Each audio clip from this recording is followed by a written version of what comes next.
Iesim tālāk. Trešā tēma – vai 2+2 var būt 5?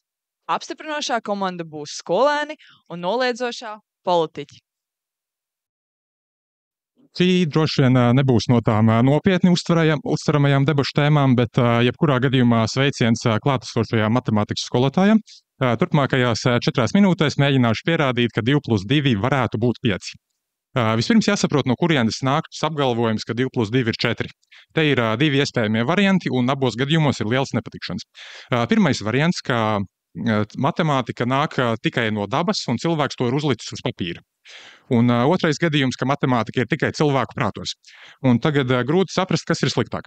Ja matemātika ir nākusi pilnībā no dabas, tad mēs neko nevaram apgalvot viennozīmīgi, tāpēc, ka mūsu izpratne par dabu nav pilnīga. Senos laikos cilvēki novēroja, ka ik pēc noteikta laika Zemi pārklāj sniegs. Tad nāca fiziķi un uzdeva jautājumu, kāpēc.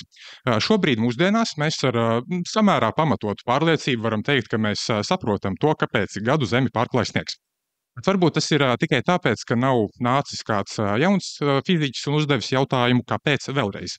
Un 16. gadsimtā mainījās sabiedrības nostāja par to, vai Saule riņķo ap Zemi vai Zeme riņķo ap Sauli.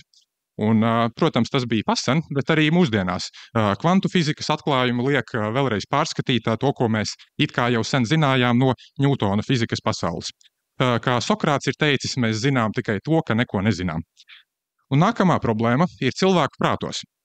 Ja matemātika ir izgudrota, nevis atklāta, un atrodas tikai cilvēka prātos, tad mēs neko nevaram apgalvot viennozīmīgi, jo cilvēka prāts nav racionāls. Ja cilvēki spētu sekot kādām loģikas vadlīnijām, pasaule būtu diezgan garlaicīga.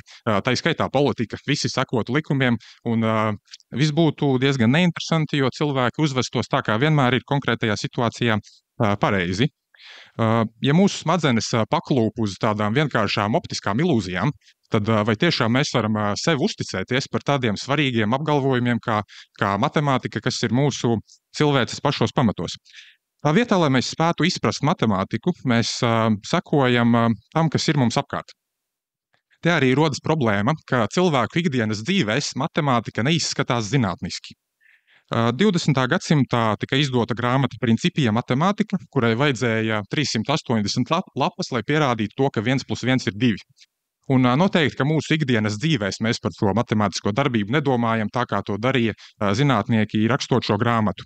Un te arī rodās problēma, ka mēs nevaram izprast pilnīgi visu, tāpēc mūs ietekmē tas, kas ir mums apkārt. Džordža Orvela romānā 1984 neviens nav īsti pārliecināts, cik ir 2+2. Bet, ja partija saka, ka ir 5, nu tā tad laikam ir 5. Un, lai arī šis romāns attēlo totalitāru valsti, tomēr būtība saglabājās. Cilvēku prātus var ietekmēt, tāpēc, ka to izpratne par loģiku nav un nevar būt pilnīga. Lai pierādītu to, ka 2+2 vienmēr ir 4, politiķu komandai vajadzētu pierādīt pirmkārt to, ka mūsu izpratne par dabu ir pilnīga, un otrkārt to, ka cilvēka prāts ir spējīgs šo loģiku un matemātiku izprast. Un neizskatās, ka mēs esam kaut tuvu tam. Charles de Gaulle ir teicis, ka politika ir pārāk nopietna, lai to uzticētu politiķiem. Nu, te varētu pievienot to, ka matemātika ir pārāk loģiska, lai to uzticētu cilvēkiem. Paldies.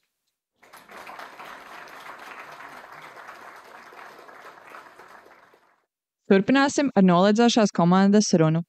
Un varbūt viņiem tomēr izdosies pārliecināt mūs, ka 2+2 ir 4. Sveicināti! Skolēni un politiķi, es aizstāvēšu šobrīd viedokli, ka 2+2 ir 4, un es jūtos, protams, ļoti labi, jo es nāku no eksaktas ģimenes, esmu matemātiķa, un man tas ļoti patīk. Tātad, un es sākšu ar atspēkošanu par to, ka matemātika ir no dabas vai cilvēku prātos. Jā, matemātika ir cilvēku radīta zinātne. Tā nāk, to mēs paši esam izvirzījuši. Un matemātika balstās uz definīcijām, par kurām mēs esam vienojušies, un pieņēmumiem, par ko mēs esam vienojušies. Un līdz ar to pārējais matemātiskās darbības loģiski no tā izriet. 2+2 ir 4 tāpēc, ka mēs esam vienojušies, kas ir 2, kas ir 2, kas ir vienādības zīme un kas ir 4 un kas ir plus. Tajā brīdī, ja mēs gribam mainīt 2+2 ir 5, tad mums būtu jāmaina šie pieņēmumi. Mēs nevaram ar pašreizējo izpratni par matemātiku apgalvot, ka 2+2 ir 5, jo tad tā jau ir citi pieņēmumi, citas definīcijas. Un tas, ko es gribētu uzsvērt, ja mēs gribam iet uz konstruktīvu sarunu, pirms mēs sākam jebkuru sarunu, mums ir jāvienojās, ka mēs saprotam, ka definīcijas, par ko mēs runājam, kas ir jēdzieni, ka mums ir vienāda izpratne par šiem jēdzieniem. Un to mēs, piemēram, ļoti bieži redzam arī, ka cilvēki runā ar atšķirīgu izpratni, piemēram, ja mēs runājam par ilgspējīgu attīstību, visi atbalsta ilgspējīgu attīstību, bet, kad tu sāc runāt, izrādās viens domā par ekonomisko attīstību, kurai nevar traucēt vidas prasības, un otrs atkal domā par nākotnes saglabāšanu nākamajām paudzēm. Un tad, ja cilvēki it kā saka, ka mēs abi divi piekrītam, bet tā kā viņiem abiem ir atšķirīga izpratne, ko šis jēdziens nozīmē, tad arī viņi nonāk pie dažāda rezultāta. Tātad mums ir jābūt konsekventiem, un ja mēs ejam uz konstruktīvu sarunu, mums ir jāpieturās, jānodibina uz to, ka mums ir kopīga izpratne. Vēl atbildot uz to, ka cilvēku prātus var ietekmēt. Es pilnīgi piekrītu, ka cilvēku prātus var ietekmēt, bet vai tas maina objektīvo realitāti? Vai to, ka jūs ietekmē cilvēku prātus un pasakiet, ka gravitācijas nav, vai tāpēc gravitācija pazudīs? Nepazudīs. Vai tāpēc, ka jūs sakat, ka klimata pārmaiņas nav? Viņas nav. Ne, viņas turpinās. Jūs varat izdzēst, kā Amerikā klimata pārmaiņas no mājaslapām valsts iestādēs. Viņas tik un tā paliks un saglabāsies. Un kā mēs piekrītu, dezinformācija ir nozīme, un mēs tiešām varam mainīt ar dezinformācijas palīdzību, izplatinot maldinošu informāciju no sociālajiem tīkliem. Mēs varam mainīt izpratni, un cilvēki var sākt domāt, ka 2+2 ir 5, bet tas vēl nenozīmē, ka 2+2 ir 5, jo 2+2 vēl aizvien ir 4.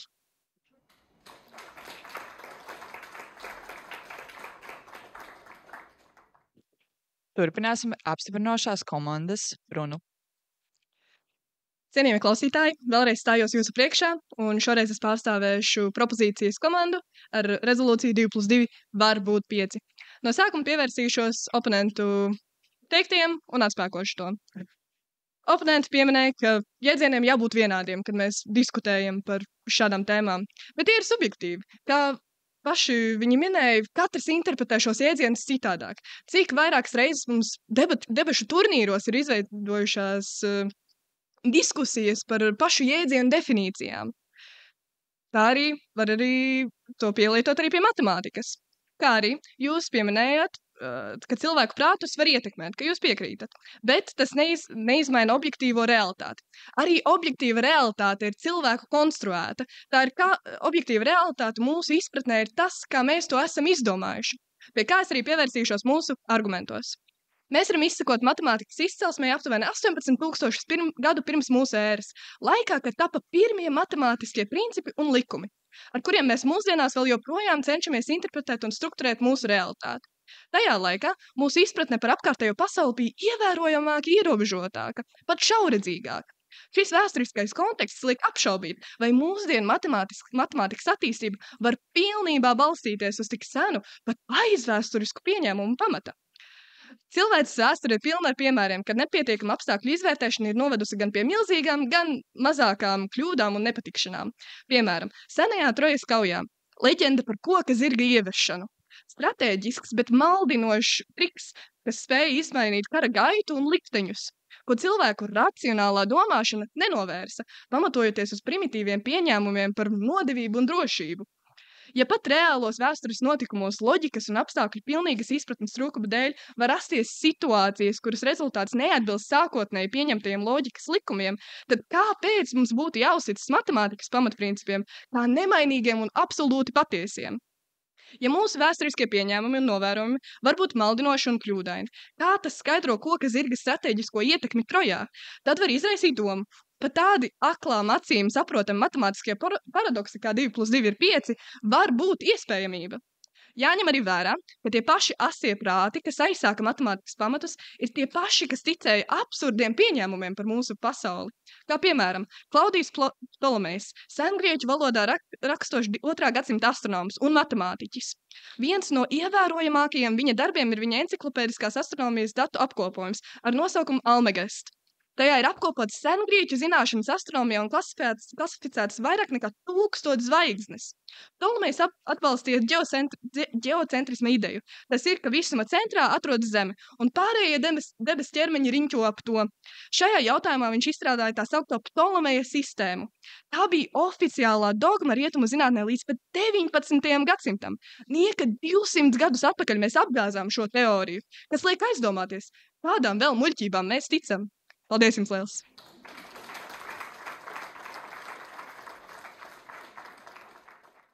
Un noslēgsim šo raundu ar politiķu komandas noliedzošo runu.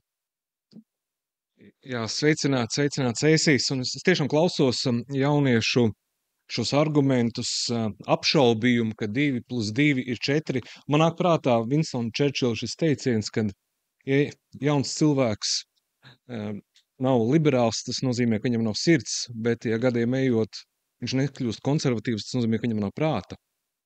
Un es vairāk skatos arī tiešām uz šiem argumentiem, no šiem emocionāliem. Man ārkārtīgi patīk, kad jauni cilvēki apšauba visu acīm redzamo. Tas ir zinātnes virzības pamats. Apšaubīt esošos pieņēmumus. Mēs varam apšaubīt, kad saule lec austrumos un kad viņa riet rietumos. Mēs to varam apšaubīt. Mēs varam apšaubīt, kad pēc vistumšākās nakts vienmēr seko rītausma. Un tās ir mūsu tiesības. Un mēs varam sekot arī mūsu kolēģiem no Jaunās vienotības aicinājumam meklēt iespējams kādu jaunu saprātu ārpus šīs zemes civilizācijas un kontaktus ar citām civilizācijām. Protams, ja mēs esam pazaudējuši jau kontaktu ar esošo zemes civilizāciju. Un es tomēr vairāk balstos dabas likumos. Un manā vērtību skalā, jau man kā vīrietim padzīvojušam jau 42 gadu vecumā, tomēr ir nostiprinājies šis arguments, kad saule aizvien lec austrumos, viņa riet rietumos, kad pēc vistumšākās nakts vienmēr seko rītausma, un kad 2 + 2 ir 4.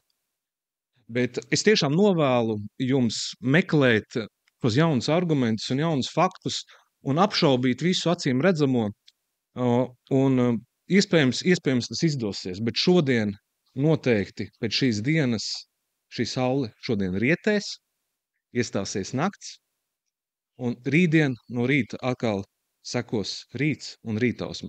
Lai jums veicās, un es tiešām esmu lepns par jūsu plašajām un atvērtiem sirdīm, bet atceramies, ka 2 + 2 aizvien ir 4. Paldies!